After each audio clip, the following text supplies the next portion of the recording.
पर्वतीय मूल के व्यक्ति को इतना लाचार कर दो कि वो अपने विकास के लिए अपना अस्तित्व बेच दे। मैडम, मैं आप ही से पूछ रहा हूँ, मोदी जी आते हैं उत्तराखंड में, बोलते दीदी बोलियो, और उनके नेता माँ बहन कर रहे हैं। क्यों आपकी जमानतें जब्त होती हैं? क्यों आप अपना मैसेज, जो लोग आपके साथ आंदोलन में खड़े रहते हैं, वो आपको चुनाव में क्यों नहीं जितवाते? क्यों आपको सत्ता तक नहीं पहुंचा? हम 64 लाख थे, 84 लाख हुए, आज 1,35,00,000 हो गए। आने वाले टाइम पर हम अल्पसंख्यक हो जाएंगे। मुख्यमंत्री जिस दिन बाहर का होगा, ना हमारी सीमाएं सुरक्षित होंगी, ना हमारे जल जंगल सुरक्षित होंगे, ना पानी का अधिकार और खनन का अधिकार तो हमारा वही छीन चुका है। हम बहुत जल्दी अस्तित्व विहीन होने वाले हैं। लोगों को यह दर्द समझना पड़ेगा कि इस राज्यों को हमने केवल विकास के लिए नहीं, हमने अपनी संस्कृति, सभ्यता, बोली, भाषा को संरक्षित करने के लिए इस राज्य के अंदर विकास नहीं हो पा रहा था उत्तर प्रदेश में, इसलिए संघर्ष करके राज्य लिया। मगर जब उत्तराखंड के अस्तित्व की बात होती है तो गर्दन छुपा के चुप। पढ़ लिख कर मैं चाहता हूं कि मैं कोई इंडस्ट्री लगाना चाहूं, मगर मैं इंडस्ट्री इसलिए नहीं लगा सकता क्योंकि सरकार ने नीति बना रखी है 2003 से पहले रजिस्ट्रेशन होना चाहिए उत्तराखंड के अंदर, तभी आपको जमीन जो है आप इंडस्ट्री डेवलप कर सकते हो। अगर कोई बाहर की लड़की उत्तराखंड की बेटी बनकर आती है, बहू बनती है हमारी, अगर वो यहाँ बिजनेस करना चाहती है, उसको यहाँ जमीन खरीदने का अधिकार नहीं है। दलगत राजनीति से ऊपर उठकर क्या इसमें आपको जो कमियां हैं वो नजर आई? कांग्रेस भाजपा का क्या है? दर्द हमको है, हमको उन पहाड़ के लोगों की चिंता है जो अपने देश के लिए ईमानदारी से काम कर रहे हैं। उत्तराखंड क्रांति दल के किस पक्ष में कमी रह गई कि 25 साल के बाद भी आज वो अपनी पहचान को लेकर हाशिए पर है? मेरे में भगत सिंह है, मेरे में सुभाष चंद्र है, मेरे पे वीर चंद्र सिंह गढ़वाली है, टीलू रोतेली है। मगर आज की डेट में टीलू रोतेली गांव में मिल रही है आपको? बिहारी बताइए, चुनाव हमारे यहाँ जीत रहा, जन्म हमारे लिए यहाँ लिया सुबोधनियाल ने, कर मैं तो बिहारी हूँ। एक पासवान के चक्कर में वो बिहारी बन गया, उसको बिहार में भेज दिया इस चुनाव में। तो आप देखिए, भू कानून का आंदोलन गैरसैंण में भी हुआ है, हल्द्वानी में भी हुआ है, कोटद्वार में भी हुआ है और गांव के अंतिम छोर में भी हुआ है। मगर बड़े दुख के साथ मुझे कहना पड़ रहा है कि ग्रामीण क्षेत्रों के आंदोलन दिखते नहीं हैं। उनको भारत रत्न मिलना चाहिए। वो गढ़वाल के एक ऐसे आइकॉन हैं जिन्होंने गढ़वाल के हर उस संवेदनाओं को, दर्द को अपने गीतों से उकेरा है।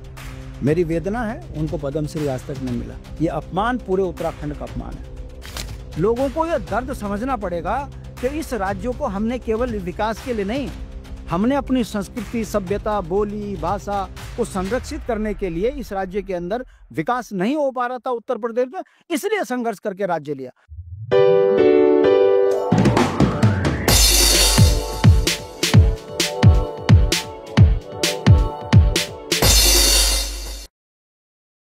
नमस्कार दोस्तों, मैं माधुरी डबराल और स्वागत है आप सभी का हमारे आज के इस पॉडकास्ट में। आज जो हमारा पॉडकास्ट है वो विशेष रूप से उत्तराखंड के भू कानून को लेकर है। उसकी विसंगतियां क्या क्या हैं और कहाँ पर उसके लूप होल्स हैं, क्या उसमें खूबियां हैं, इन सारी बातों पे चर्चा के लिए आज हमारे साथ हमारे स्टूडियो में है उत्तराखंड क्रांति दल के उपाध्यक्ष आदरणीय श्री शांति प्रसाद भट्ट जी। और उनसे जानेंगे हम कि जो उत्तराखंड, जिसकी बहुत समय से हमारे लोगों के बीच में एक मांग भी थी भू कानून को लेकर, तो क्या उसके जो पहलू हैं उन पर चर्चा हम आज करेंगे। और आइए स्वागत करते हैं श्रीमान शांति प्रसाद भट्ट जी का। सर, बहुत स्वागत है आपका हमारे शो। धन्यवाद मैडम। तो थोड़ा सा पहले आप अपने बारे में संक्षिप्त में बताइए कि अभी तक का जो आपका सफर है कैसा रहा? संघर्ष का सफर है उत्तराखंड क्रांति दल, जिसने इस राज्य के लिए बहुत लंबा संघर्ष किया। बड़ी शहादतों के बाद ये राज्य बना। मेरा उत्तराखंड क्रांति दल में 84-85 से संघर्ष है। छात्र राजनीति से ही मैं उत्तराखंड क्रांति दल में रहा हूँ और मेरा सौभाग्य है कि मैंने उत्तराखंड के तमाम उन क्षेत्रों में घूमकर यहाँ की जो परेशानियां हैं उसको सही तरीके से समझा है।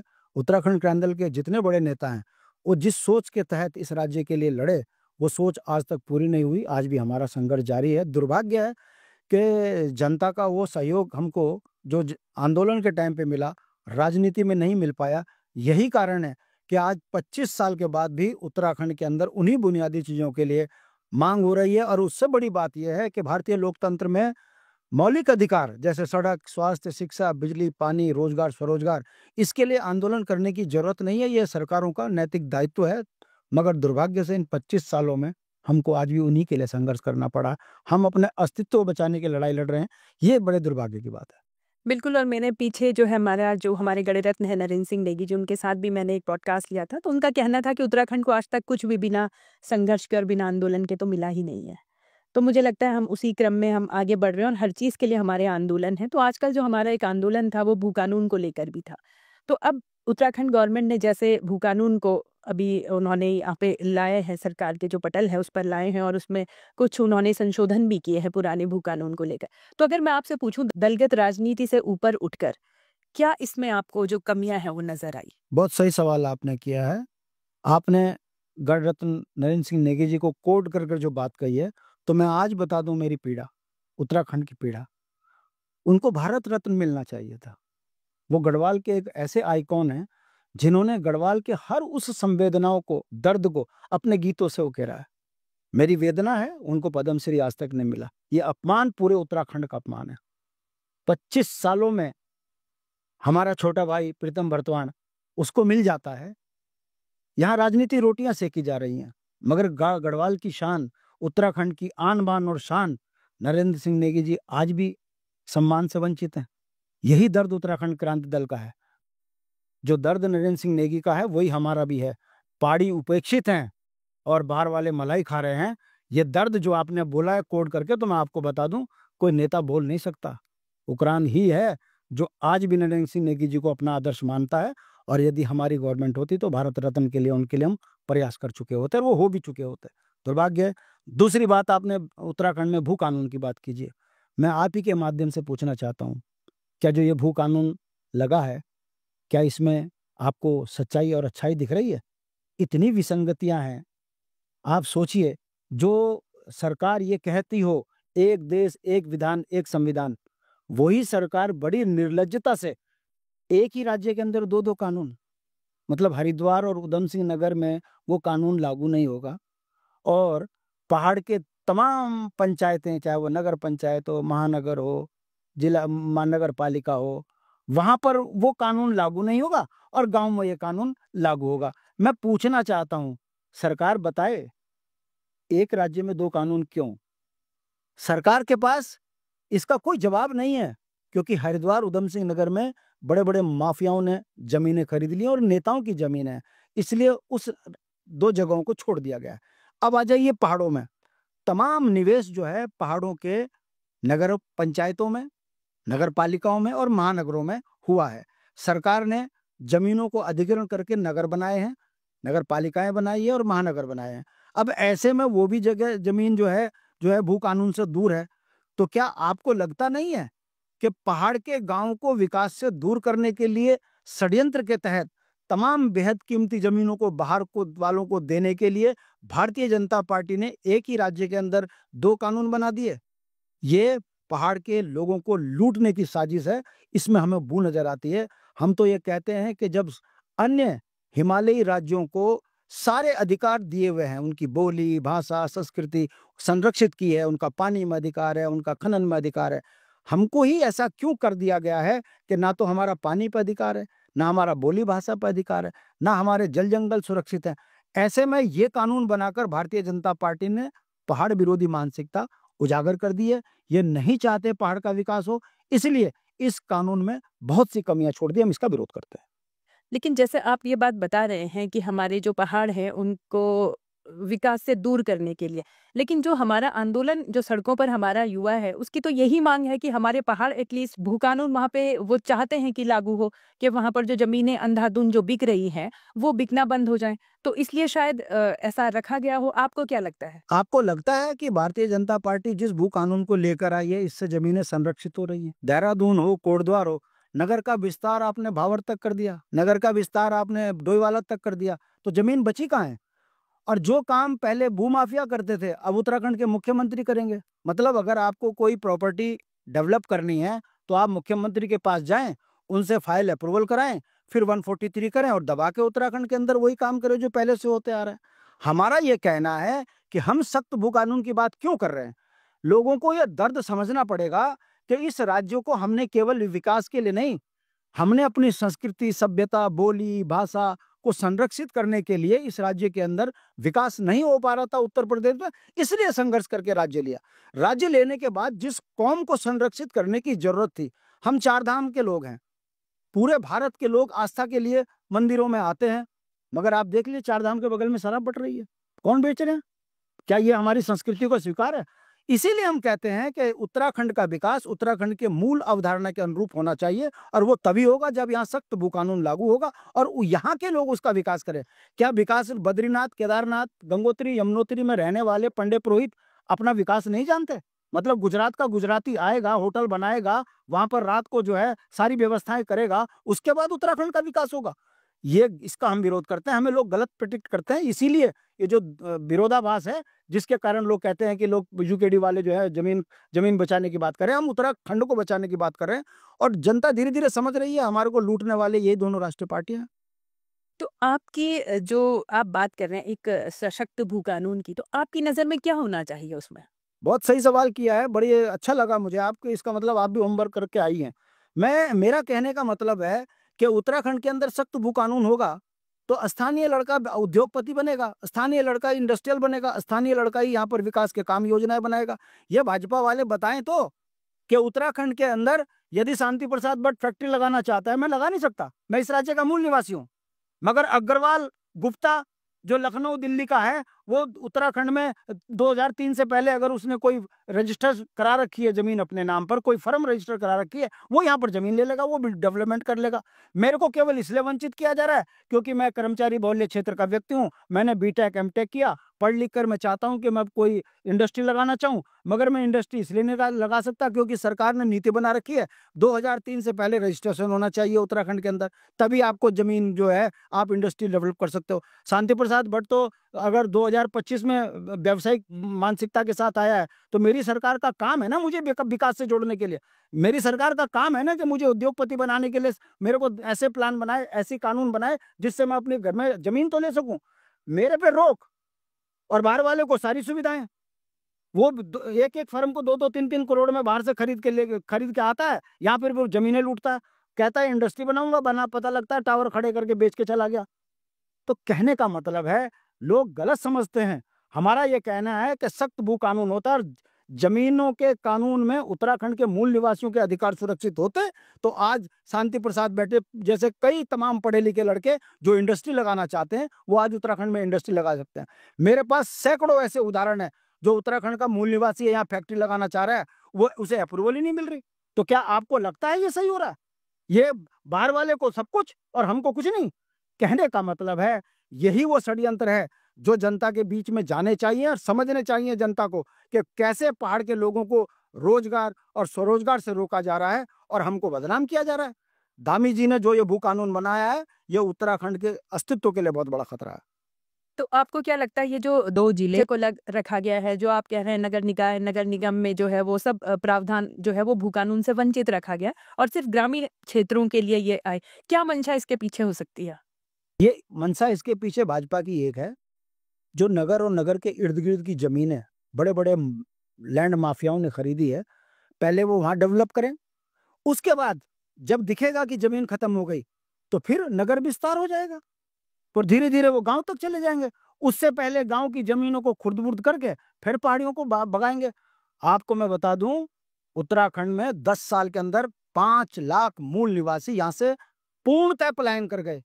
और जिस राज्य की जनसंख्या 64 लाख थी, हम राज्य आंदोलन में कहा करते थे कि 64 लाख कंठ से निकली आज यही स्वरधारा है, ये उत्तराखंड हमारा है, ये भारतवर्ष हमारा है। हम अपने राज्य में अल्पसंख्यक हो गए, आपको जानकारी नहीं होगी, 48 लाख लोग हैं पर्वतीय क्षेत्र में, और उत्तराखंड की जनसंख्या 1 करोड़ 35 लाख। कौन आ गया? कौन हमारी छाती पे बैठा दिए गए? ये वही लोग हैं जो उत्तराखंडियत के लिए खतरा बने हैं। और इन्हें बसा कौन रहा है? यही दोनों राष्ट्रीय पार्टियां। हमारा दर्द ये है कि आपने नगर की जमीन बेचने के लिए फ्री छोड़ दी, हरिद्वार उधम सिंह नगर को भी फ्री हैंड कर दिया, और अब धीरे धीरे धीरे नगर विस्तार कर आप गांव को भी बाहर वालों के हाथ में देने की सोच योजना बना रहे हैं। मतलब पहाड़ का विकास ना हो, पहाड़ी का विकास ना हो, बाहर वाले का विकास हो, ऐसी नीति भाजपा लेकर आई है। इसलिए हम विरोध करते हैं। इसलिए हम कह रहे हैं कि उत्तराखंड के अंदर ऐसा भू कानून लगना चाहिए जो यहाँ का व्यापारीपन पे, यहाँ का बच्चा बीटेक एमटेक, अरे देश की सेवा हम करें, आप अग्निवीर बना के हमको देश सेवा से भी छोड़ दो, उत्तराखंड को ईमानदार कर्मचारी हम दें और आप हमारी नौकरियां खत्म कर दो। मतलब हाकम सिंह नौकरी बेचे, मुख्यमंत्री उसको संरक्षित करे, ये उत्तराखंड का चरित्र है। देश के लिए मरने मिटने वाली कौम को संरक्षित करने की जरूरत थी, इस कौम को बर्बाद करने वाले जो दिल्ली में बैठे हैं, यही वो कांग्रेस के लोग हैं जो नहीं चाहते कि पहाड़ का व्यक्ति आर्थिक रूप से संपन्न हो। इसलिए हम खुलकर बोलते हैं, सत्ताओं में मिलना, सत्ताएं मिलना न मिलना विषय नहीं है, मगर जिस दिन जनता उत्तराखंड क्रांति दल की बात को समझ गई, कुरुकुल नारसन से लेकर बद्रीनाथ की परिधि में रहने वाले व्यक्ति को हम संपन्न बनाएंगे। जिन्होंने पहाड़ियों के अस्तित्व को लूटा है, जमीनों को लूटा है, उनके लिए सही स्थान देहरादून में सुद्धो वाला और यहाँ पे खाड़ियों सैन छोड़ेंगे नहीं। इंतजार करिए, एक दिन वो आएगा, धरती पुत्रों की सरकार बनेगी और उत्तराखंड का चौमुखी विकास होगा। लुटेरों को लुटेरों की जगह बैठा दिया जाएगा। हम घबराते नहीं है, मरने से नहीं डरे, तो अब क्या डरना। अब तो अपना जीवन इसी समर्पण पे है कि उत्तराखंडियत के लिए संघर्ष करते रहेंगे। इसीलिए कुरान में एक चीज और मैं जानना चाहूंगी, जो ये वाला आपने पार्ट बताया है कि निगर निकाय, नगर निगम, ये सब बाहर रखे गए, तो इससे जो मुझे समझ आ रहा है वो तो हमारा पहाड़ी फिर अपने रोजगार से लेकर किसी भी चीज के लिए फिर इन्हीं जगह आएगा, और यहाँ आएगा तो हमारे पहाड़ तो फिर वैसे ही और भी खाली हो जाएंगे। क्योंकि अगर वहां पर नहीं सुविधाएं पहुंची, जो कि सरकार की एक प्राथमिक जिम्मेदारी होनी चाहिए, तो फिर वो तो पलायन करेगा ही सुविधाओं के लिए। तो इस पर आप क्या कहेंगे? बहुत सही सवाल आपने किया है। मैं आपसे आपके माध्यम से पूछना चाहता हूँ, ये बड़े बड़े उद्योगपतियों को हजारों करोड़ के लोन देकर माफ क्यों होते हैं? क्योंकि वो उस क्षेत्र के विकास के लिए सरकार की योजनाओं का लाभ लेते हैं। विकास में उस तरीके से नहीं हो पाता, इसलिए सरकार उनका लोन माफ करती है। तो हमारे लिए कौन सी आफत आ गई? हमारे यहाँ के इंडस्ट्री लगाने वाले बच्चों को यदि सरकार 1,000 करोड़ 2,000 करोड़ लोन देकर उनको इंडस्ट्रियल डेवलपमेंट करा के दे और सरकार उनको संरक्षित करे, तो क्या हमारे बच्चे यहाँ पर रोजगार नहीं कर सकते? मगर नीतियां ऐसी क्यों बना रखी है कि लोन भी ले मिलेगा तो बाहर वाले को। हमारे आदमी गोल खाते की जमीन के कारण बाप की जमीन उसके नाम नहीं हो रही, इसलिए उसको जमीन में कोई काम करने को अवसर नहीं मिल रहा। मतलब मेरा शांति प्रसाद भट्ट अपने पिता की मृत्यु का इंतजार करे, तब उसका डेवलपमेंट होगा, फिर गोल खाते में चाचा ताऊ। मेरा कहने का मतलब है, ये सरकारों का काम है कि कैसे अपने लोगों को रोजगार स्वरोजगार से जोड़ना है, कैसे कानून में प्रावधान करने हैं कि बाप दादाओं की जमीनों पर बाप दादाओं का नाम भी हो तो बेटे को उसमें लोन भी मिले। मगर क्यों? क्योंकि उत्तराखंड को लूटना है, बाहर वालों को देना है। हजारों करोड़ यहाँ से माफ हो गए बाहर वालों के। पहाड़ियों को कितने लोन माफ हुए? 20,000 रुपए जाकर देखिए तहसील में लगा हुआ है। 20,000 रुपए ना देने के कारण इसका तहसील में नाम चस्पा कर दिया जाए। हम 20,000 रुपए बदनाम, और जो उत्तराखंड के 5-5, 600 करोड़ लूट के भाग गए उनका कोई नहीं। ये बात को समझने की जरूरत है। उत्तराखंड किसी का विरोध नहीं करती। हमने उत्तराखंड राज्य आंदोलन में 42 शहादतें देखी हैं, मगर हमने किसी को 42 थप्पड़ ये कह के नहीं मारे कि आप उत्तराखंड के बाहर के हो। हमने तो सद्भाव की बात कही। हम सनातनी लोग हैं, हमने सबका सम्मान किया। मगर हमने सबका सम्मान किया, हमारे ही घर को बर्बाद करने पे उतर आओगे आगे। हमारी ही सरकार, हमारा ही राज्य, तो कौन बोलेगा? अगर एक बाप अपने बेटे को सुधारने के लिए अगर चीखता है, डांटता है, मारता है, तो उसको आप ये कहते हो कि बाप मार रहा है, अत्याचारी है, उसको बनाता है। मगर दुर्भाग्य है कि हम धरती पुत्रों की पार्टी अपने राज्य में जमानतें जब्त हो रही हैं, उसके बावजूद भी हमारा मनोबल बहुत तेजी से और आगे बढ़ रहा है, ये कहकर कि अज्ञानता के कारण इस समाज को और जागृत करने की जरूरत है। आंदोलन में तो 100-200 आदमी इकट्ठे किए जा सकते हैं, मगर राजनीति के लिए एक विधानसभा के अंदर 40 से 50 हजार आदमियों को इकट्ठे करने की जरूरत है। वर्तमान दौर में शराब, पैसा, जाति, धर्म, पार्टी, राष्ट्र, पता नहीं क्या क्या बहाने बनाकर ये वोटों को लूट रहे हैं, उसके बाद बच्चों को लूट रहे हैं। आपको मैं इन 25 सालों का नया इतिहास बता दूं। पहाड़ में 40-40 साल के लड़के हो गए, शादी नहीं हो रही। अगर शादी नहीं हो रही है तो हमारे वंश रुक गए। अगर हमारे वंश रुक गए तो इस देश के अंदर ईमानदार कर्मचारी मिलने बंद हो जाएंगे, ईमानदार लोग मिलने बंद हो जाएंगे, देश की सीमाएं सुरक्षित नहीं रहेंगी। बहुत से खतरे हैं जो यूकेडी समझ रही है, जान रही है, लोग समझ भी रहे हैं। ऐसी बात नहीं है। हम सख्त भू कानून की बात केवल उत्तराखंड के मूल निवासियों को आगे बढ़ाने की बात कर रहे हैं। आए ना टाटा बिरला, क्यों? हम देंगे जमीन, मगर टाटा बिरला की जगह चोरू चक्को और टुच्चे लुच्चों को अगर जमीन देकर उत्तराखंड को खत्म करेंगे तो ये स्वीकार नहीं है। इन 25 सालों में 25 पैसे का विकास नहीं हुआ। 1 लाख करोड़ का कर्जा हो गया हम पे। 1 लाख करोड़ के कर्ज को कौन देगा? हमारी आमदनी अभी भी 15 से 20 हजार करोड़ से ऊपर नहीं बढ़ पाई है। राज्य के अंदर नॉन प्लान में 80% पैसा खर्च हो रहा है, 100 में से 80 रुपए। तो जिस राज्य के अंदर खर्चे ज्यादा हो, कमाई कम हो, वो राज्य कंगाल और बर्बादी की ओर चला जाता है। हमको तो इस बात की चिंता हो रही है कि आने वाले 10-15 साल के बाद उत्तराखंड के अंदर तनख्वाह देने के लिए पैसा नहीं होगा। इनका क्या है धामी का? ये तो भाग जाएंगे तो लोग कमंडल लेके। कांग्रेस भाजपा का क्या है? दर्द हमको है। हमको उन पहाड़ के लोगों की चिंता है जो अपने देश के लिए ईमानदारी से काम कर रहे हैं। दुर्भाग्य है सत्ता में नहीं बैठ पा रहे हैं, इसलिए वो नुकसान भुगत रहे हैं। जैसे बहुत सही बात आपने भी ये कही है कि 25 साल का जो हमारा उत्तराखंड हुआ, और हर कोई जानता है उत्तराखंड का, कि उत्तराखंड बनाने में उत्तराखंड क्रांति दल का क्या भूमिका थी। ये आप भी जानते हैं और हम भी जानते हैं, हर वो इंसान जानता है जो उत्तराखंड आंदोलन जिसने देखा है। तो मैं ये कहना चाहूंगी कि कहाँ कमी रह गई उत्तराखंड क्रांति दल की, किस पक्ष में कमी रह गई कि 25 साल के बाद भी आज वो अपनी पहचान को लेकर हाशिए पर है, वो भी उत्तराखंड के अंदर। बहुत सही सवाल किया, आप पढ़ी लिखी हैं। जिन सवालों को आप कर रहे हो, राष्ट्रीय चैनल के किसी की औकात नहीं है जो ये सवाल पूछ ले, क्योंकि उसको ऐड मिलना बंद हो जाएगा। इसलिए वो चोर उच्चे झूठे बातें करते हैं। अब आपने जो सवाल किया है कि कमी कहाँ रह गई, हम कौन लोग हैं? कर्मचारी बहुल्य, गरीब किसान के बच्चे। हमारे बाप दादा कोई इंडस्ट्रियल तो है नहीं। हमने तो देश के लिए ईमानदारी से कर्मचारी बनकर नौकरी करी है, चाहे वो बॉर्डर में करी हो, चाहे राज्य सेवा में करी हो या देश सेवा में करी हो। अब कर्मचारी के पास सीमित पैसा होता है, 20 दिन के बाद उसके पास पैसा ही नहीं होता। और वर्तमान लोकतंत्र में 20-20 करोड़ में विधायक बन रहे, 100-100 करोड़ में सांसद बन रहे। ऐसे में आप क्या उम्मीद करते हो कि शांति प्रसाद भट्ट 100 करोड़ खर्च करेगा, 20 करोड़ खर्च करेगा? मैं वैचारिक क्रांति की बात कर रहा हूँ। मेरे में भगत सिंह है, मेरे में सुभाष चंद्र है, मेरे पे वीर चंद्र सिंह गढ़वाली है, टीलू रोतेली है। मगर आज की डेट में टीलू रोतेली गांव में मिल रही है आपको? वीर चंद्र सिंह गढ़वाली मानवता का प्रतीक है, जिसने निहत्थे मुसलमानों पर गोली इसलिए नहीं चलाई, उसने कहा ये मानवता के खिलाफ है। ऐसे इंद्रमणि बडोनी की सोच के व्यक्ति क्या आज चुनाव जीत पाएंगे? आज को तो वो जीत रहे जिनको अपना कोई चरित्र नहीं है। राजनीति में जितने बेईमान लोग हैं वो चुनाव जीत रहे हैं। क्या आपको पता नहीं है आपके जनप्रतिनिधि कैसे हैं? अगर वो जनप्रतिनिधि है तो वो आपका आईना है, वो आपका चेहरा है। क्या आप अपने चेहरे में ऐसे लोगों को स्वीकार करेंगे? आपके राज्य में आपकी बेटी की हत्या हो रही है और बचाने वाले यही सत्ता में बैठे सत्ताधीश, और आप जब वोट देने जा रहे हो तब आप कह रहे हो कि ना ना, मरी तो अंकिता है, दर्द तो मुझे है, मगर राष्ट्र के लिए वोट मुझे वही देना है। अगर ऐसे करोगे तो कई अंकिताओं की हत्याएं देखोगे, कई शांति प्रसाद भट्ट को संघर्ष करके बर्बाद होते हुए देखोगे, कई उत्तराखंड के अस्तित्व को खतरे में देखोगे। लेकिन जो भी जनप्रतिनिधि जीत कर आ रहा है वो आ तो जनता के वोट से ही रहा है, और जनता तो हमारे उत्तराखंड की है। फिर आपने वही बात कह दी कि किसी बच्चे को हाई स्कूल की परीक्षा में बैठा दो, टीचर मिले ना, किताबें दिखे ना, और परीक्षा कर दे परीक्षा, और बेचारा परीक्षा में कोरी किताब छोड़ दे, उसके बाद कहो कि देखो कितना नालायक है। ये कोई नहीं देख रहा। कह रहे भाई उसको किताब नहीं मिली, टीचर नहीं मिला, व्यवस्थाएं नहीं मिली, वो कहाँ से पास होगा? वैसे ही उत्तराखंड क्रांति दल है, संघर्ष करके राज्य ले लिया, बलिदान दिया और अपमान झेले, राज्य ले लिया। अब सत्ता के लिए कहाँ से लाऊं पैसे? कहाँ से लाए उपरांत पैसे? विचारों से क्रांति होती है, विचारों से सत्ताएं नहीं मिल पा रही। आप जैसे पढ़े लिखों का काम है, शांति प्रसाद भट्ट का इतिहास उठा के देख लीजिए। अगर मैं आज चरण वंदना कर लूं तो मुझे दामी बनने में देर लग रही। अगर मैं आज तलवे चाटने लग जाऊं, अपने राज्य के साथ समझौते करने में लग जाऊं, तो कैबिनेट मंत्री बनने में देर लग रही। मगर मैं आज भी अगर उत्तराखंड क्रांति दल के साथ ये सोचकर संघर्ष कर रहा हूं, मर जाएंगे इस कौम के लिए, मगर हम अपने संघर्ष नहीं छोड़ेंगे। हम जिन बुनियादी चीजों के लिए राज्य लिया है उन बुनियादी सवालों को उठाते रहेंगे। सत्ता आए ना आए, मिले ना मिले, विकास उत्तराखंड क्रांति दल करेगा, ये हमारी परिकल्पना है। उसको जीवंत करने की इच्छा शक्ति के साथ हम संघर्ष कर रहे हैं और कर रहे हैं।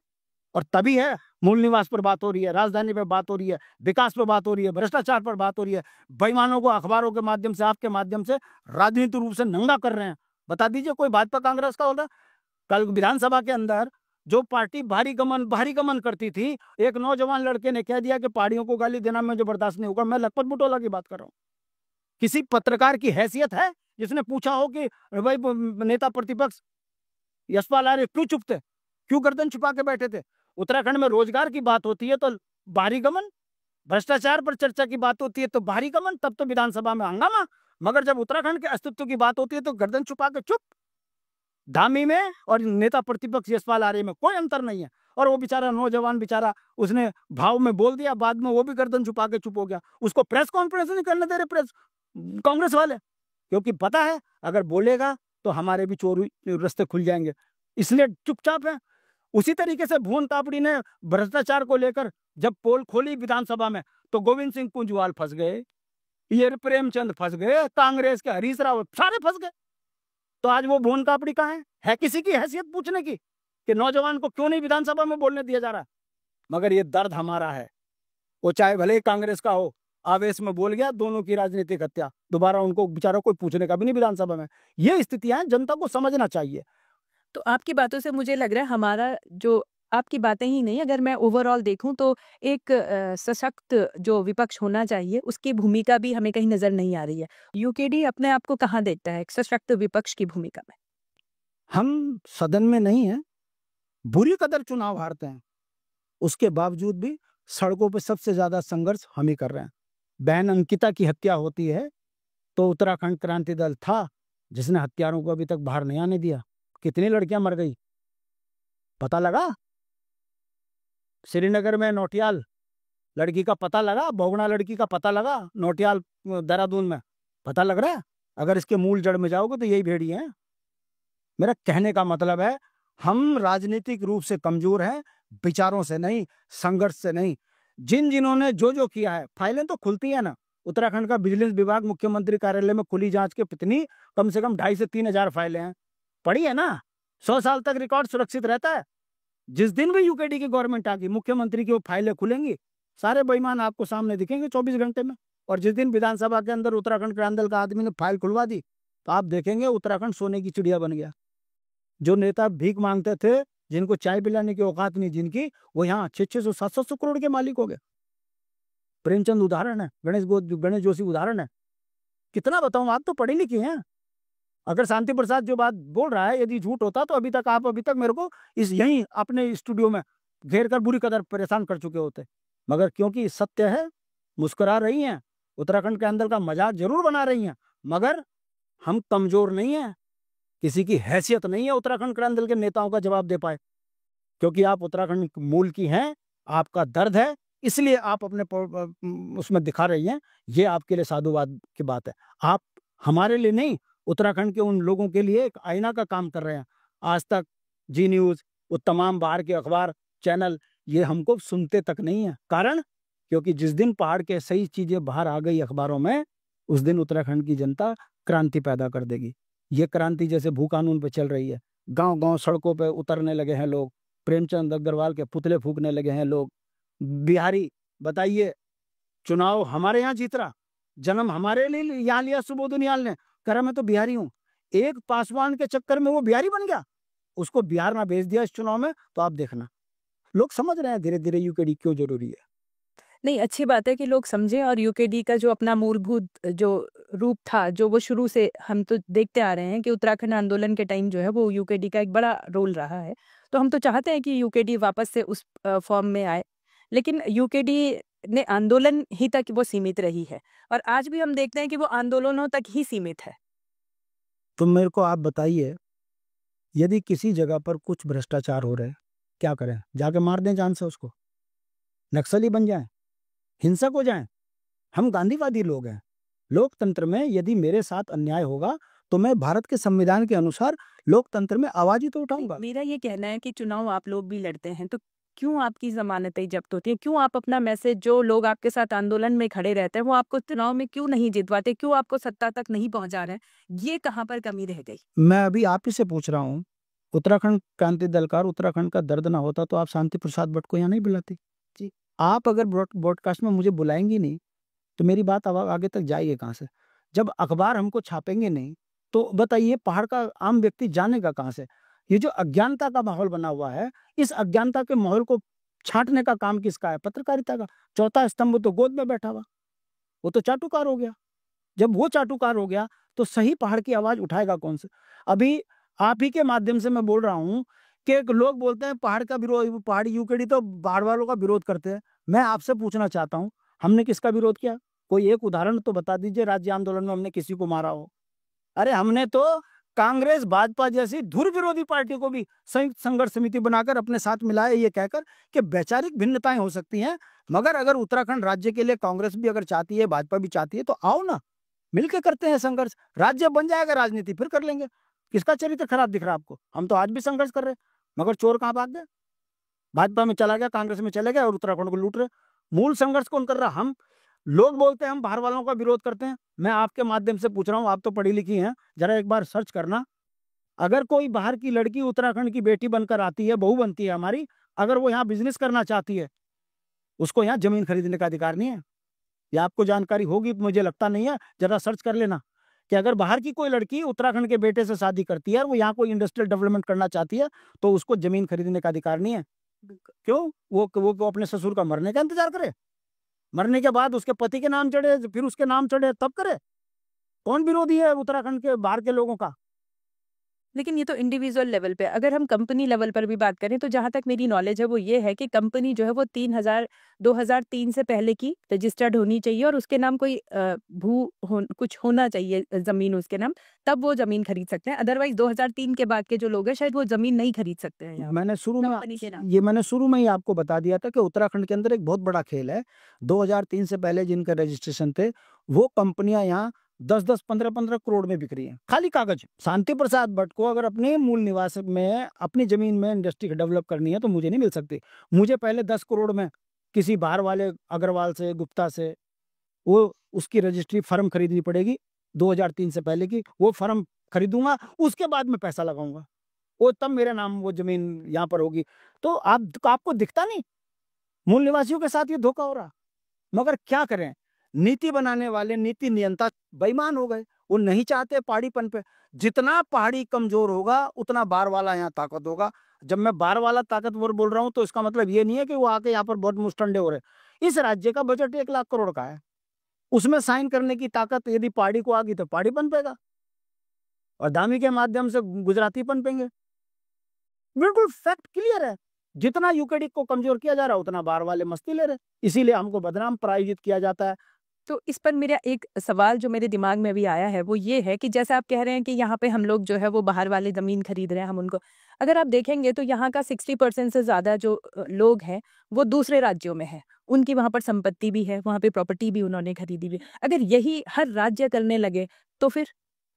मतलब आपको ये कहने का मतलब नहीं, है? मैं ये कह रही हूँ कि अगर हम समान रूप से पूरे, अगर हम भारत की बात करें तो कहीं न कहीं ये बात भी, अगर उन राज्यों में हम अगर दूसरे राज्य के लोगों को यहाँ पर अपने यहाँ ज़मीनें खरीदने से हम वंचित करना चाहते हैं, भू कानून के तहत हम चाहते हैं वो यहाँ पर नहीं खरीदें, तो फिर हमारे लोगों ने भी तो दूसरे राज्य में ज़मीनें खरीदी हैं।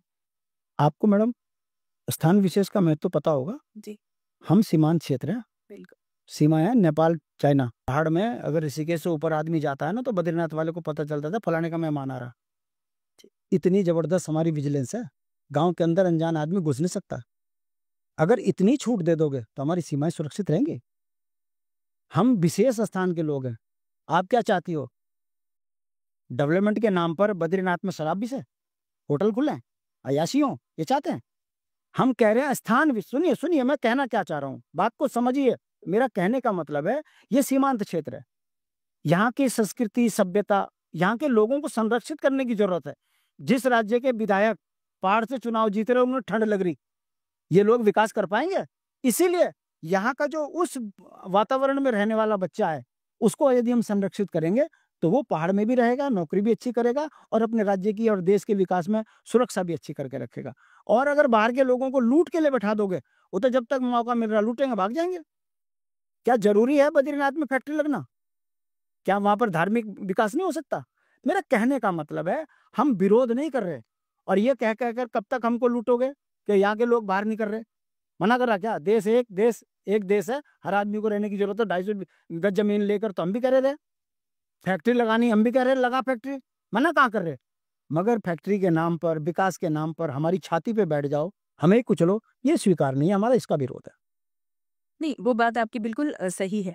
अगर हम भू-कानून के परिप्रेक्ष्य में देखें और मैं आपसे कहूँ कि एक आम उत्तराखंडी की तरह आप किसी पार्टी विशेष से हैं उसको भूलकर, जी। कुछ अच्छाइयाँ नज़र आती हैं आपको इसमें? मुझे लगता है कि अस्तित्व बहुत जल्दी खत्म हो जाएगा। हम 64 लाख थे, 84 लाख हुए, आज 1 करोड़ 35 लाख हो गए। आने वाले टाइम पे हम अल्पसंख्यक हो जाएंगे। मुख्यमंत्री जिस दिन बाहर का होगा, ना हमारी सीमाएं सुरक्षित होंगी, ना हमारे जल जंगल सुरक्षित होंगे, ना पानी का अधिकार और खनन का अधिकार तो हमारा वैसे ही छिन चुका है। हम बहुत जल्दी अस्तित्व विहीन होने वाले हैं। इसी डर के कारण हम जनता को समझा रहे हैं कि यदि सख्ती से भू कानून लागू नहीं हुआ, यहाँ के मूल को विकास से नहीं जोड़ा, तो जिस राज्य के लिए हमने जो अवधारणा रखी थी वो खत्म हो जाएगी। तो आपको लगता है इसमें कोई अच्छाई है नहीं, जो अभी भू-कानून आया है? कि इसमें कोई भी इसमें जो अभी आया है, इसमें कुछ ये विनाशकारी भू कानून है, जिसमें एक ही राज्य के अंदर 2 कानून है। उधम सिंह नगर, हरिद्वार और तमाम पंचायतें, महानगर इससे दूर हैं। केवल पहाड़ का गांव विकास से दूर रहे, इसलिए उन्होंने ऐसी नीति बनाई है। आओ मुख्यमंत्री से फाइल साइन कराओ। अप्रत्यक्ष रूप से तो मुख्यमंत्री भूमाफिया हो गए। आओ फाइल साइन कराओ, दो 143 को और ले जाओ। ये भू कानून नहीं है, ये उत्तराखंड के अस्तित्व के लिए बहुत बड़ा खतरा खड़ा कर दिया है धामी जी ने। जनता जिस दिन समझेगी उस दिन उत्तराखंड की बात को से सहमत होगी।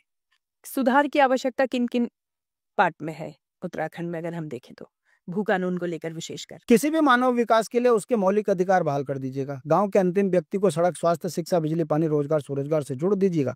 मानव विकास होगा, समृद्ध हो जाएगा राज्य भी और देश भी।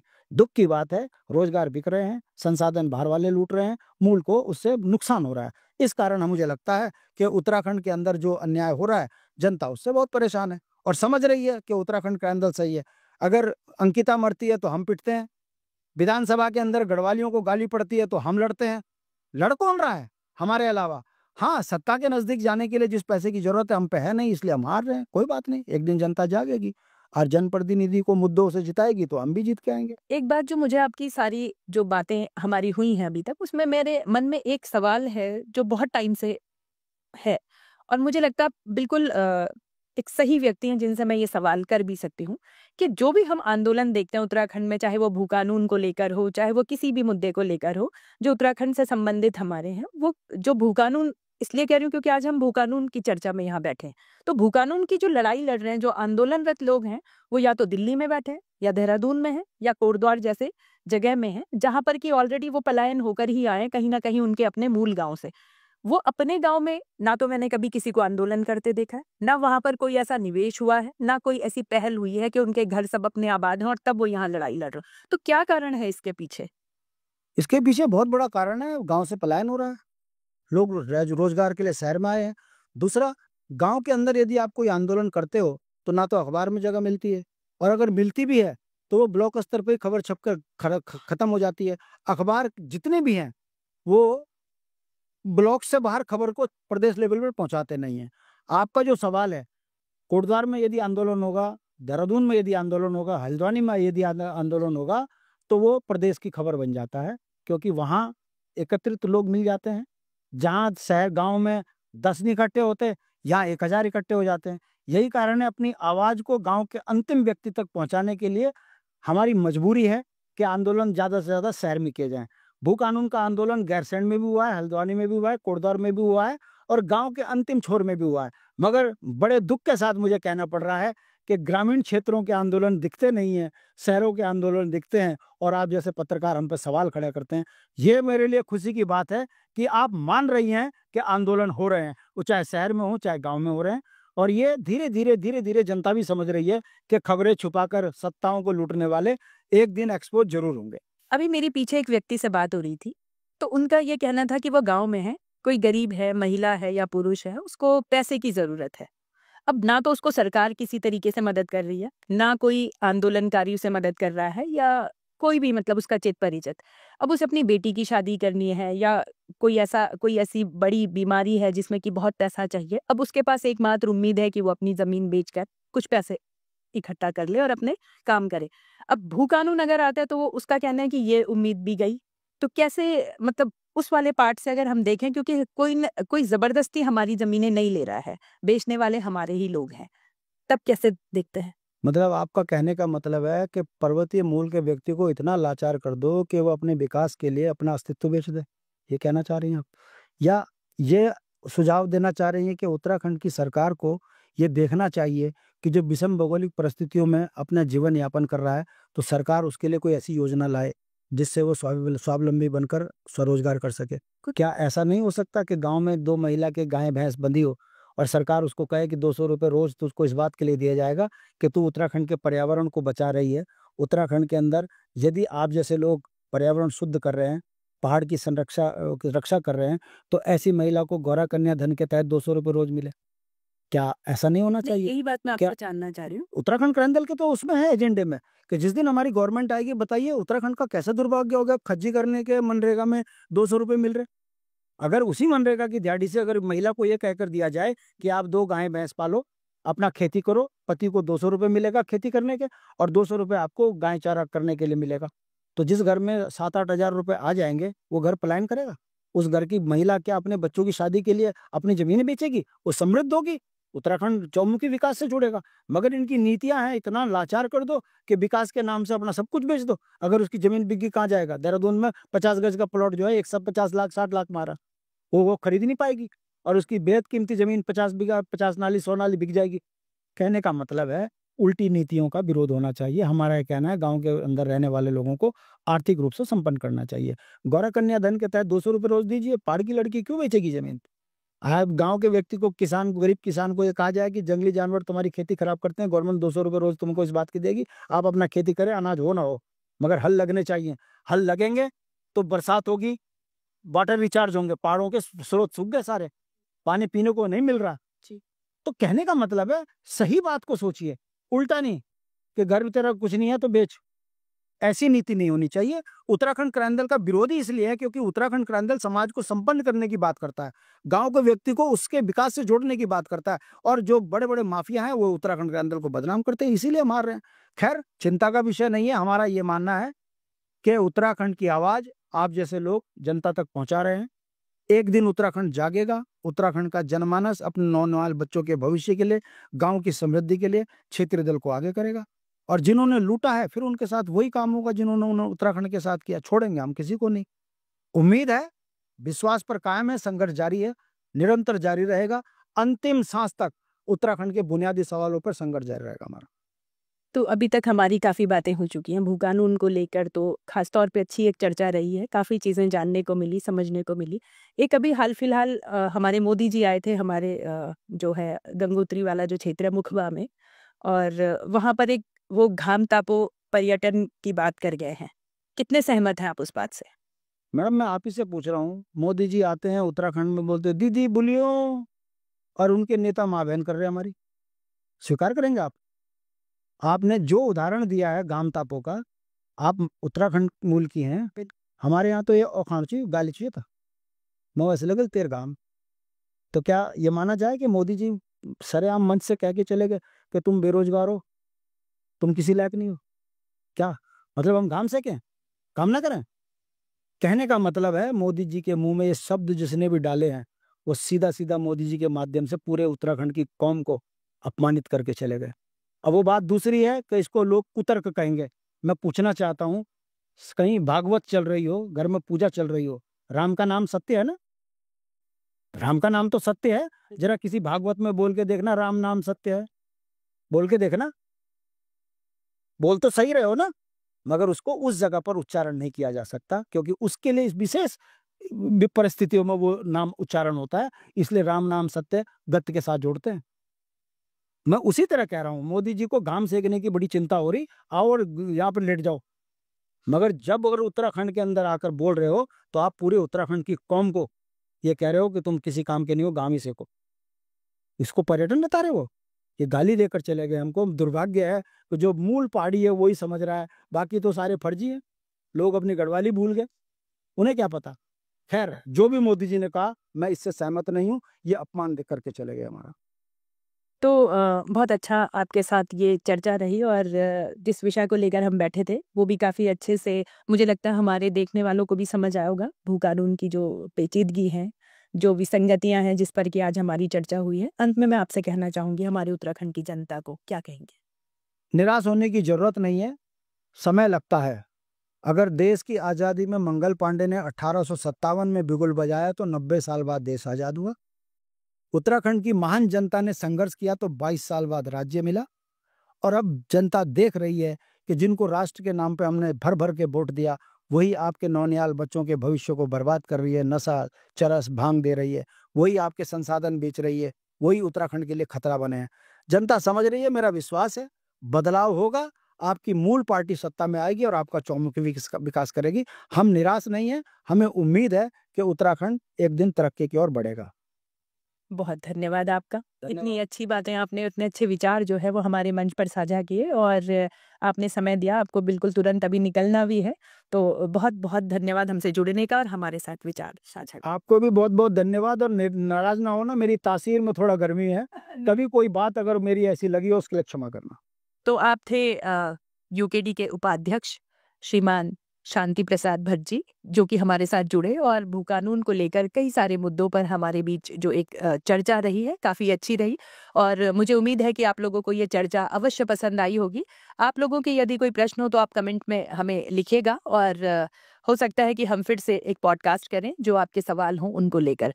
तो हमसे जुड़े रहने के लिए हमारे चैनल को लाइक, शेयर और सब्सक्राइब अवश्य कीजिएगा। इस तरह की पर्सनैलिटीज़ आगे भी हमारे शो में आती रहेंगी।